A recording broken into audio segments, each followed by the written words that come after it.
There's a strange law operating beneath your life that nobody warned you about. The harder you reach for something, the further it moves. The tighter you hold on to someone, the more they slip through your fingers. The more desperately you chase the life you want, the more it seems to organize itself around denying you. And you keep trying harder, because trying harder is the only response you were taught. Nobody told you that effort itself can become the wall between you and what you're trying to build. Carl Jung noticed this pattern in his patients again and again. Successful, intelligent, driven people whose lives had become elaborate machines for repelling the very things they wanted most. The love that wouldn't arrive, the peace that wouldn't settle, the version of themselves that always seemed to live one breakthrough away. They were doing everything right. That was the problem. They were gripping their lives so tightly that nothing new had room to enter. What Jung came to understand, slowly, through decades of watching the same dynamic play out, is that there's a kind of release the psyche requires before it can deliver what you're actually meant to receive. The hand has to open before anything new can be placed in it. The grip you've been mistaking for commitment, for drive, for love, for ambition, has been doing the opposite of what you thought. It's been holding you in place. Today, I want to walk you through what Jung actually discovered about letting go, not as a spiritual platitude, but as a psychological mechanism. Why your grip exists in the first place, what it's secretly costing you, the specific layers of release the psyche moves through when transformation is genuine, and why, paradoxically, the things you've been straining toward will only reach you once you stop reaching. Because if you're tired, if you've been working so hard at your own life that you've started to suspect the working is part of what's wrong, Jung would tell you that you're closer to the answer than you realize. You just haven't recognized that the answer requires you to do something almost impossible, to loosen the only grip you've ever known. To understand why this is so hard, you have to understand what the grip actually is. Jung observed that almost every person arrives in adulthood already clenched, holding something, a version of themselves they're committed to becoming, an outcome they're convinced will finally make them okay, a wound they're determined to redeem through external achievement, a picture of how their life is supposed to look that they've been carrying since they were small enough to believe other people's pictures.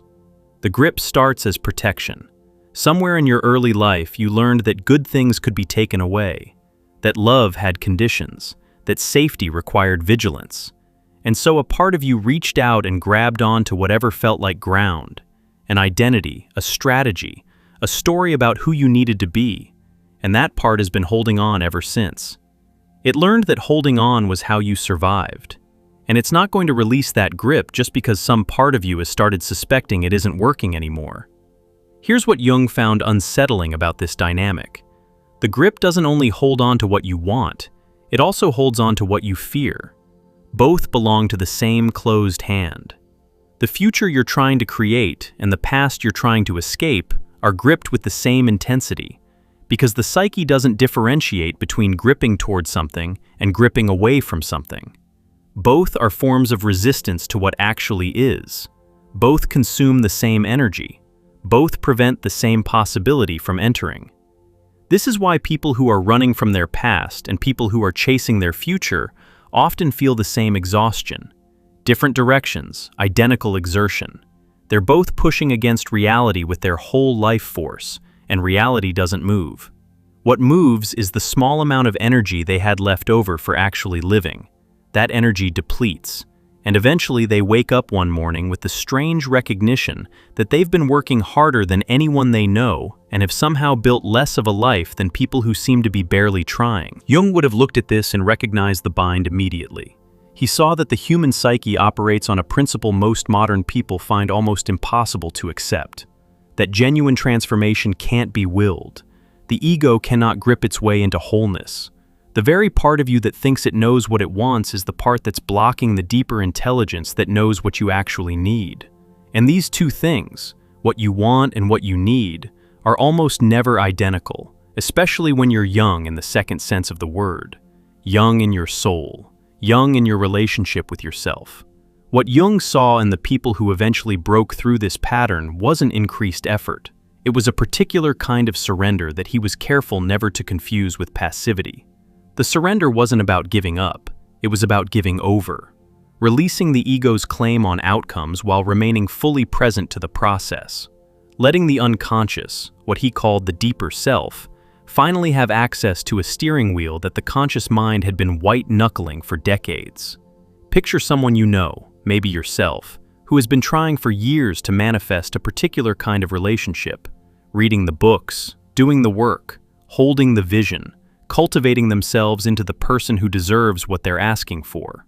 And every time someone shows up who could plausibly be that person, something happens. They evaluate too quickly. They cling too tightly. They project so much onto the encounter that no actual human being could survive the weight of it. Or they preemptively defend against disappointment by finding the flaw before it can find them. And then they wonder why love keeps not arriving. What's actually happening, in Jung's framework, is that the grip itself has become the obstacle. The wanting is so loud that it drowns out the listening. The strategy is so elaborate that it leaves no room for the spontaneous. Real connection requires a particular quality of availability that desperate wanting cannot produce. You have to be able to be surprised. You have to be capable of receiving what you didn't plan for. You have to have room in your hands for something you didn't construct. And the grip prevents all of this.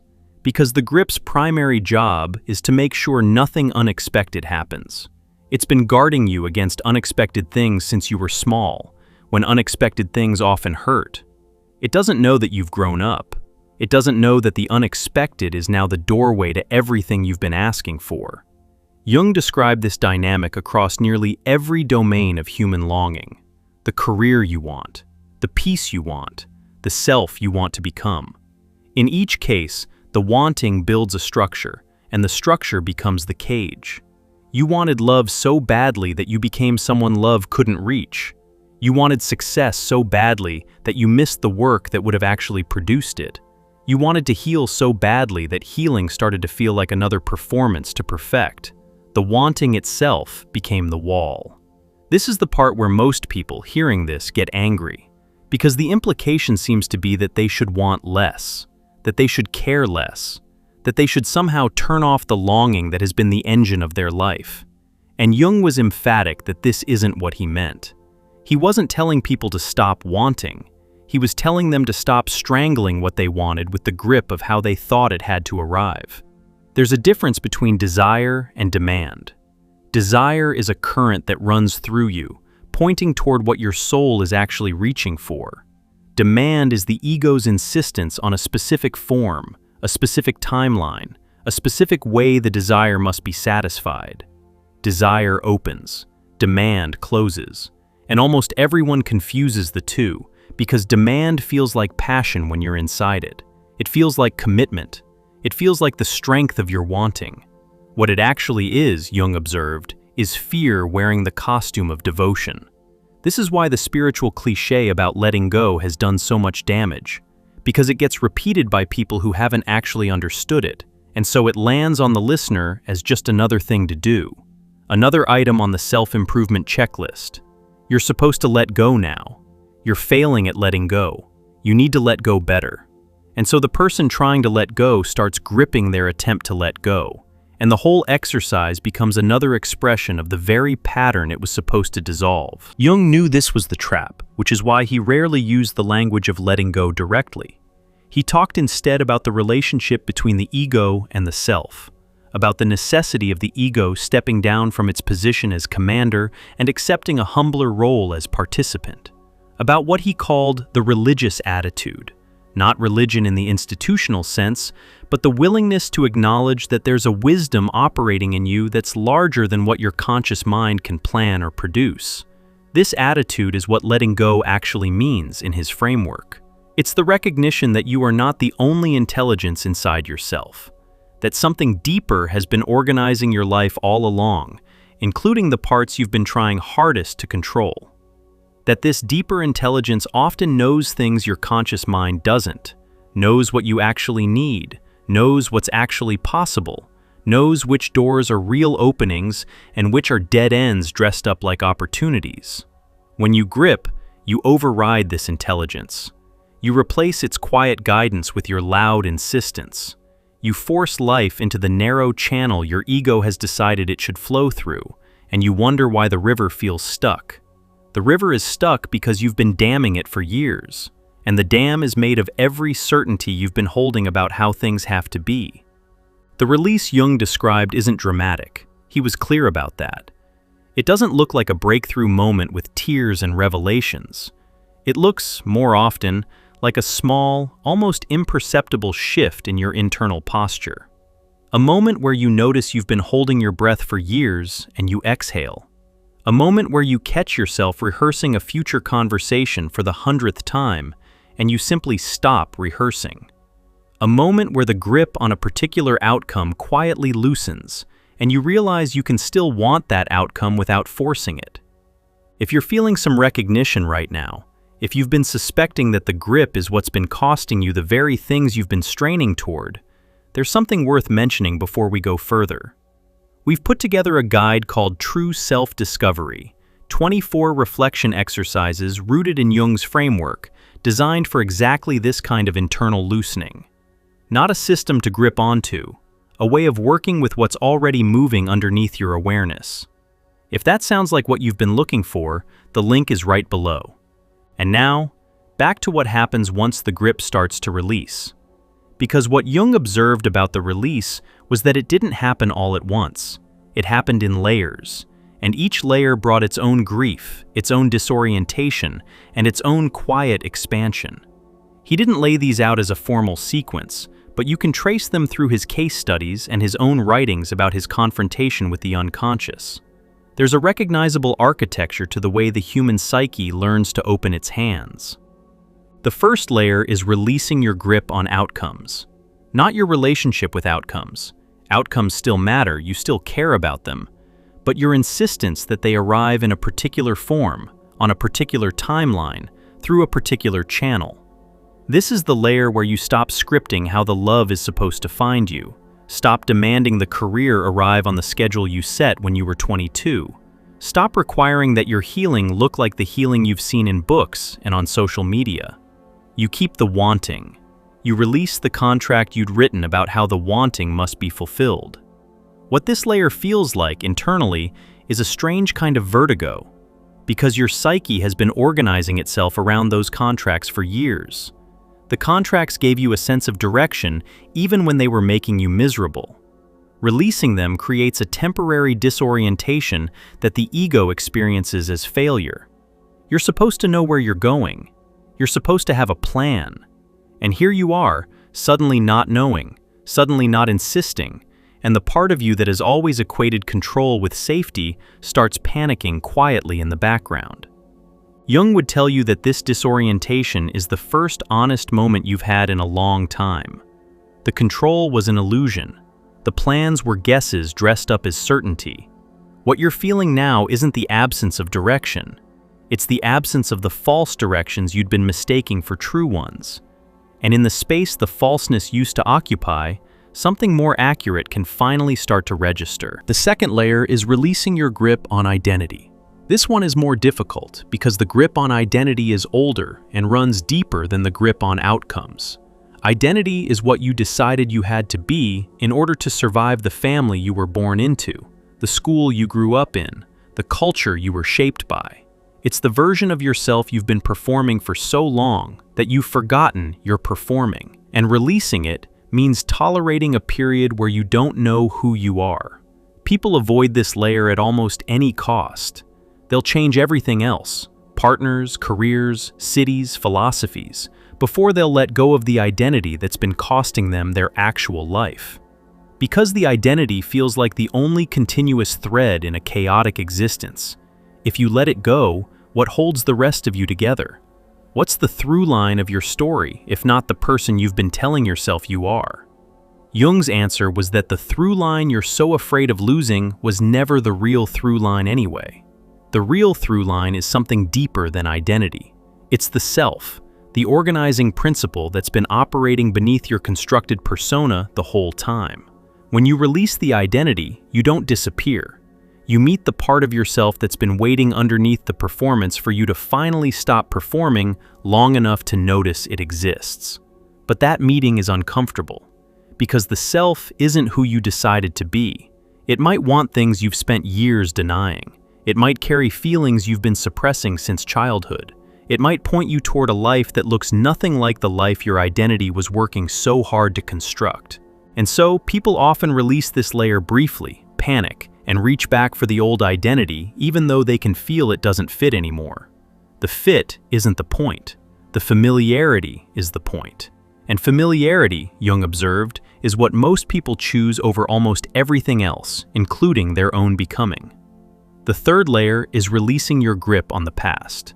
And this is the one almost nobody completes because the past has been doing such heavy work in your psyche that releasing your grip on it feels like releasing your grip on meaning itself. Your wounds have organized your life. Your story about what happened to you has been the lens through which you've interpreted everything since. To release your grip on the past doesn't mean denying it or pretending it didn't matter. It means stopping your insistence that it continue to define what's possible now.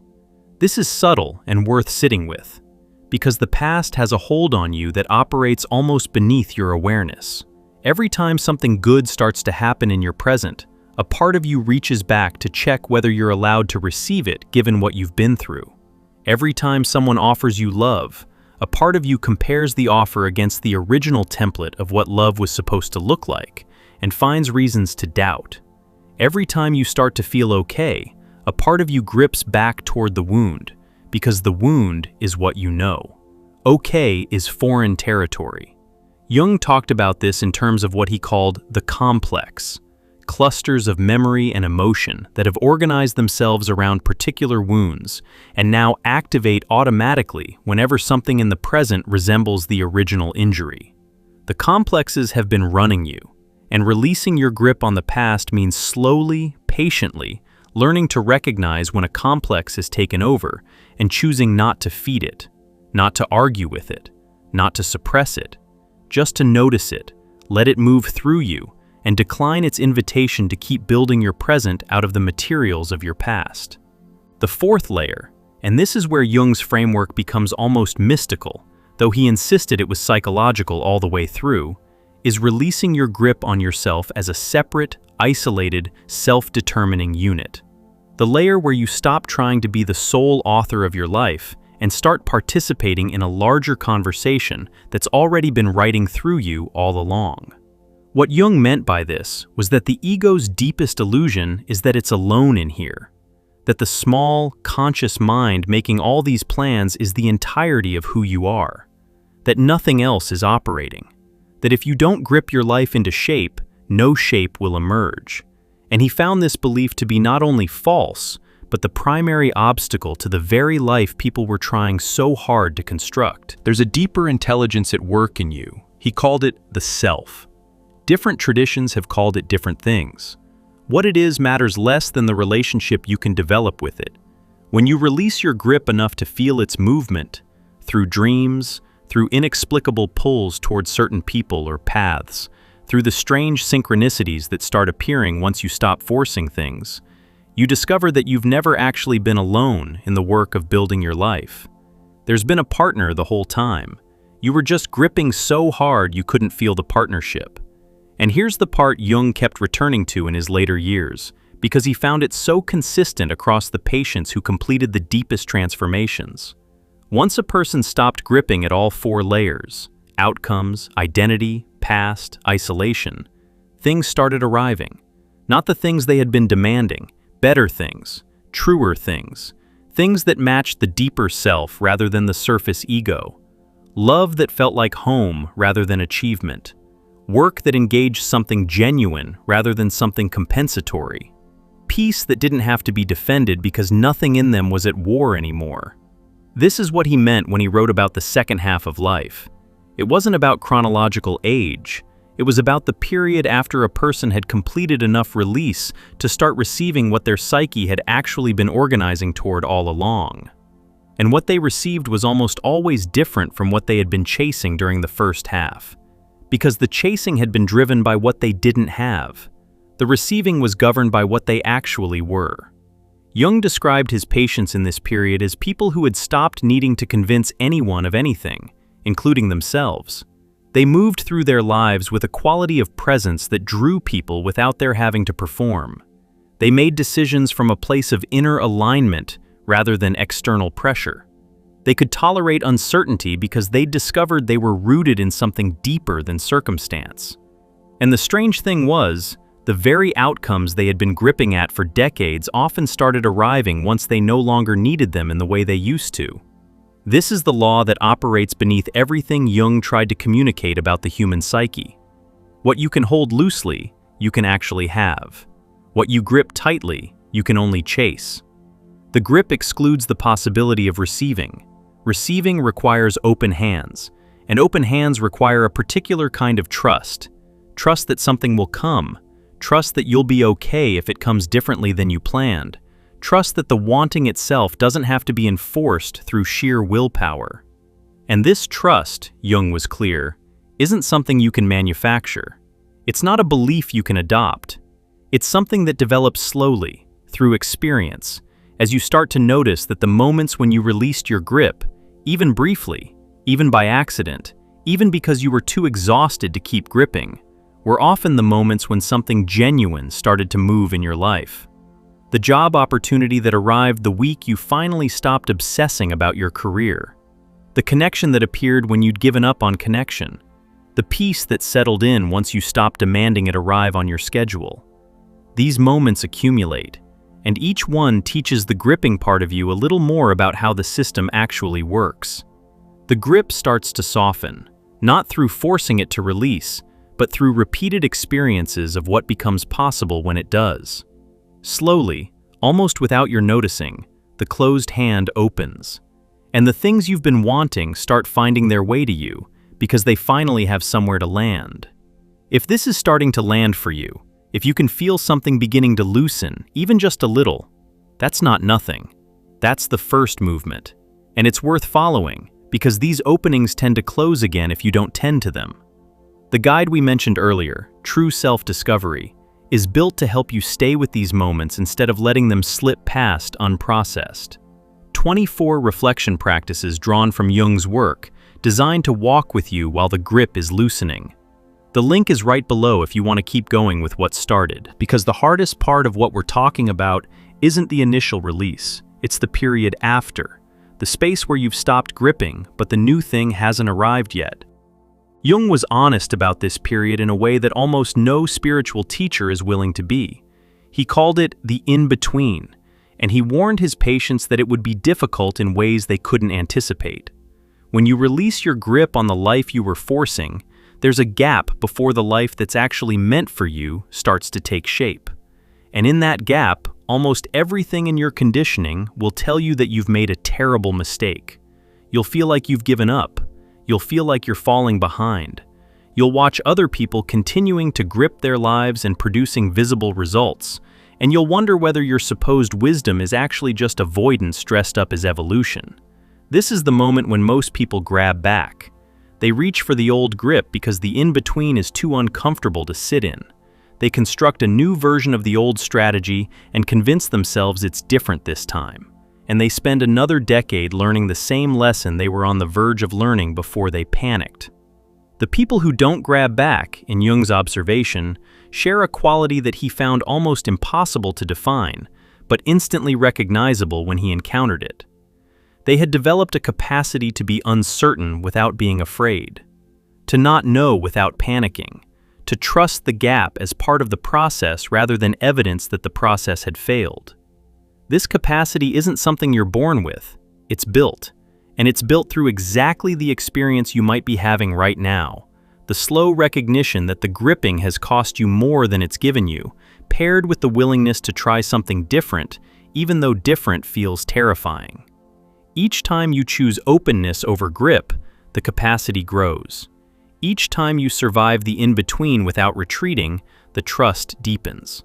And eventually, you reach a point where the gap stops feeling like a problem and starts feeling like the most generative space in your life. Because you finally understand that the gap is where everything new actually comes from. Jung was clear that this understanding can't be rushed. You can't grip your way to non-gripping. You can't force yourself into surrender. What you can do is start noticing. gently, without judgment, the places in your life where you're holding too tightly, the relationships you're trying to control, the futures you're insisting on, the identities you're defending, the wounds you're rehearsing. And in each of those places, you can practice the smallest possible release. Not the dramatic letting go that spiritual culture sells you, just a slight loosening, a quiet exhale, a moment of acknowledging that you don't actually have to hold this as tightly as you've been holding it. These small releases compound. They teach your nervous system that open hands don't lead to catastrophe. They show your psyche that the larger intelligence is still operating even when you stop micromanaging it. And gradually, often without any dramatic breakthrough you can point to, your relationship with your own life starts to change. You become someone who can want without grasping, care without controlling, reach without forcing. And it's in this state, this strange, counterintuitive state of caring deeply while holding loosely, that the things you've been wanting most often start arriving. Not because the universe rewarded your spiritual sophistication, because you finally have room to receive what was always trying to reach you. The love wasn't being withheld. You just weren't available for it because you were so full of demands about how it had to show up. The peace wasn't far away. You were just so committed to fighting for it that you couldn't notice it was already there, waiting underneath your warfare for a moment of stillness in which to register. This is what Jung wanted his patients to understand. The life you want isn't somewhere out ahead of you, requiring more effort, more grip, more forcing. It's been waiting underneath the grip the whole time. And the only way to access it is to stop doing the thing you've been doing your entire life. To stop trying so hard, to stop insisting, to stop scripting, to open your hands and tolerate the terror of empty palms long enough for what's actually meant for you to find its way into them. The everything you want will come. Jung believed this with the certainty of someone who had watched it happen hundreds of times. But it will come on its own terms, in its own timing, looking like things you didn't predict and didn't request. And whether you can receive it depends entirely on whether you've done the slow, internal work of unclenching the fist your psyche has been making since childhood. The fist that was protecting you, the fist that was waiting for what it thought it wanted, the fist that has been so committed to its job that it forgot what hands are actually for. Hands are for holding what arrives. Hands are for being given to. Hands open, in their natural state, are the architecture of receiving. And the closed hand, the one you've been making your whole life, can only ever do one thing. It can only hold what it already has, which is mostly the wound that taught it to close in the first place. Letting go isn't an achievement. It's a relationship you develop with your own grip, a slow conversation between the part of you that has been holding on for dear life and the deeper part that knows the holding has become the suffering.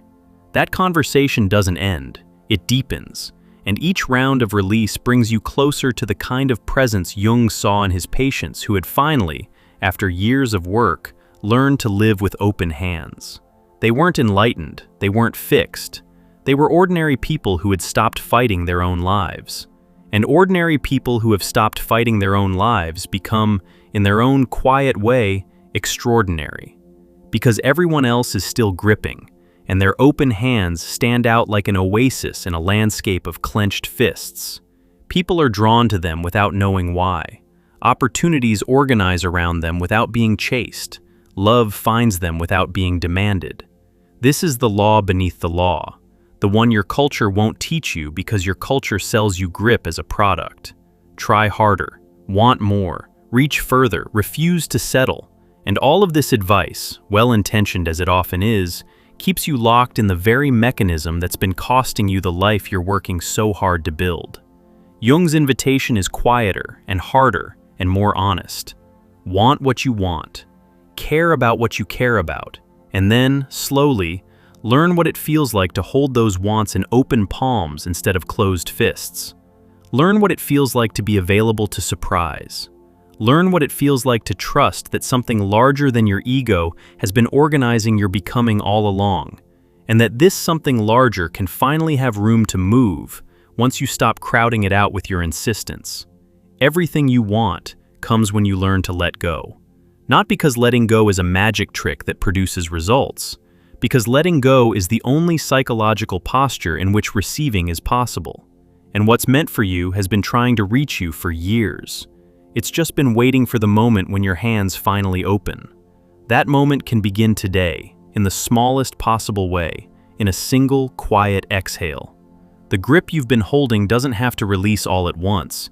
It just has to release a little, and a little more tomorrow, and a little more the day after that.